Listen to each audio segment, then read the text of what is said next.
important to just talk to them actually. So with Mailfinch, for example, Jared, so we used to have dinner every other night when he was, or every other week when he was in town. But you know, like I would tell him that I had to pick up the phone and call like 20 of my customers or 20 of my users because I was giving away free letters for a while to kind of figure out what the pain point was, and it was really fascinating. Like people kept asking questions about. So with Mailfinch, for example, how I decided to kind of keep reinvesting time in it was it wasn't, so every user kept saying, oh, I love that it's color and whatever else, but what I kept kind of hearing underneath it all was that, like, now I don't have to spend Saturdays doing this. I don't have to spend, like, a Friday night convincing my son to stay in and fold and lick envelopes or whatever. And, like, for me, that was really important because it helped me decide right there and then that I didn't need to add more features. I need to make it much more clear about what they were getting for it. And then kind of like, I realized with real estate agents, if you can like line your pockets a little bit, the distribution works out a lot better in terms of affiliate sales and stuff like that. So I'm not saying that all those tactics will work here, but I do think it's really important you pick up the phone and you try to call. Even with the notary thing right now, like I actually have this like, it's like 2 lines of Ruby code that just emails me every day with like 1 or 2 random users, and I just call them. The other thing to look at, just as an aside, and this obviously popped in my head, was like look at your the like page views per session as an indicator. So like email your customers for sure. I think that's the obvious and right answer. But for like look at how long people spend on the site. So like if people come to it, do something, bounce, you probably don't have an interesting thing. So but if you have 100 people that are hyper engaged, they actually typically will word of mouth it a little bit. So you might have like a slow curve, but you'll have a curve. So I bet your page views. Just look at that. Those 2 things will tell you like what's your issue. And if you're really lazy, you can also check out like a KISS Insights or something. There's various tools that'll start getting you like at least a little bit of feedback, even if it's just 1 question a day or something like that. The one thing to remember though is don't do this just to feed your ego. So don't just talk to the users that look like they care. Talk to the users who don't give a crap. Yeah. Ask them why. Because otherwise you have no clue what's wrong. Yeah. Like to go to your #1 user and ask, they're just gonna kiss your butt all day because they already like your thing. Yeah. Like talk to the guy who left. Talk to the guy who maybe used it and now doesn't anymore. That's where you get something that you can act upon. All right. Looks like you've had a question for a while. So last question. So yeah, I guess for Paul and Jared, both of you. You mentioned that you talked to Jared once a week about your ideas and what was going on with the product. So one of the questions was, what roles did a mentor or an outside board member or somebody who was something outside of the data, outside of KISS Insights or KISS metrics, that would give you a human perspective on the product or marketplace and help you progress through your issues?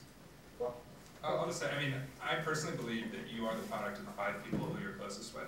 You know how you dress, how you carry yourself, your financial status, everything, like all this stuff. Like it's really going to be about the company you keep, and you really have to make a conscious effort to be around people that are who you want to be like, who you want to be around and such. So that's just something just to bear in mind overall generally. But we had actually, I guess it's still going on now. There's a mastermind group, which is basically like 5-6 people that meet every 2 weeks. And they just, meet from like 6 to 8 and just talk about their startup and share ideas, basically like a little boardroom for outsiders. So, the folks at the end of this table have boards, but I don't have a board, Paul doesn't have a board. It's an MTK probably doesn't have a board now. I have a mastermind group Yeah, as well. so a mastermind is really cool. Like, so meet people in this room, talk, for the next 30 minutes, and see if you can find people that you can get together with and just have a, it's not like you have to sign an NDA, but essentially you're talking about confidential stuff and sharing ideas with fellow founders. Yeah, I would say one thing that you don't need to have a board of directors to have a board. Yeah. So I think every great entrepreneur that I've seen has this way of just surrounding themselves with people at every stage. So at the beginning, they're advisors, and those advisors act as the board, their parents, like, the person who yells at them. Like, having an advisor, an entrepreneur's natural tendency sometimes, unfortunately, is to pull in the idea and be like, oh, I'm not telling them, did you sign an NDA? I'm like, well, guess what? I don't have time to do this, so I'm not going to sign an NDA, right? Like, I don't care. I have like 50 other things to do. But just go share your idea. Like, really honestly, most people aren't going to execute it, and get, an advisory board. And actually, the more you give back, there's this like hackneyed Web 2.0 thing, but the web of people, if you will, is what you give out to it. So the more you engage, like, I always tell people, like, go see VCs, don't pitch them. They're free consultants. They will tell you everything that's wrong with your business. Great. They're probably right, and then they're doing it for free. And, you know, they get paid a lot of money, so if you go the cost per hour, it's a great consultant. And you get good food. That's true too. Free lunch. Yeah, so definitely get an advisory board. I mean, I would say do that from the beginning.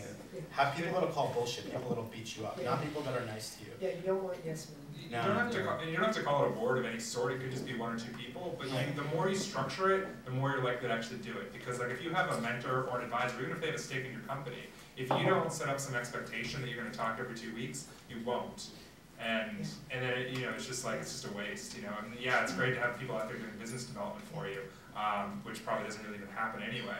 But really, you want them more than to be somebody who just gives you names every once in a while. You want to actually talk to them and use them for their expertise.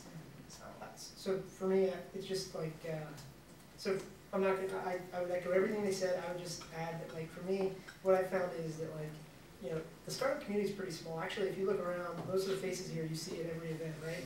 And for me, like, the interesting thing is that, like, if I tell Jared I'm gonna do something, and I haven't done it in 2 weeks, I look like an ass, and that kind of drives me to do it. Because it's so easy to just kind of sit on your ass, watch TV, go to bed early, whatever it is. And if that's the kind of thing that motivates you, then this sort of arrangement's even more important. Because I remember with my first startup, like 10 years ago, it was a hosting company. The community wasn't like this. And I basically worked out of the conference room in my data center every day.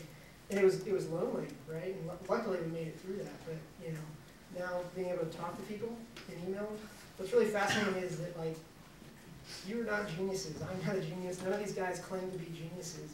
But I bet you that, like, every time they hit a hurdle about, oh, I want to do this email marketing campaign, they'll call somebody in this room and say, what did you do? And that's so valuable. So. Yeah, try to meet people who are smarter than you. Yeah, and diversify kind of your network. So, I mean, not to go social networking on everyone, but the weak ties are actually as important as the strong ties. So the most successful guys that I've seen that are serial entrepreneurs have a psycho amount of weak ties, both in like finance sectors and law sectors. I mean, there's this like inbreeding that happens sometimes. So I would challenge every one of you to make 3 friends that aren't in this room and bring them into this room or bring them to the other community. That's like what the Valley does very well. And that'll actually empower all of you as a group if all of you guys bring other people who are, outside of the community. And organizing shit really does help. I mean, I moved away 2 months ago, and we're like, I'm holding dinners, every month with 10 people that I bring together, people that don't know each other. And I've also had housewarming, and I'm holding 2 events already. I mean, like, I'm just like, I know that formula doesn't have to work for me here. This product.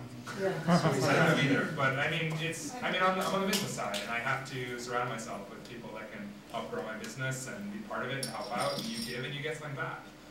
So organize. Read like, what's that book? The Ferrazzi book. What's it? Never Eat Alone. Never Eat Alone. I mean, not that you had to read that book, but it's sort of that thesis. That's a way to do this stuff. So, but anyway, we're right at the end of where I wanted to be, or right at the end of time here. So thank you guys so much for coming. Please feel free to grab any of these card up here, what you saw, or Twitter names, or right over here. So we're happy to answer any questions for you that we can. But please meet other folks and share ideas and start a mastermind group or just anything. We're all here to support each other. So thank you guys all for coming out.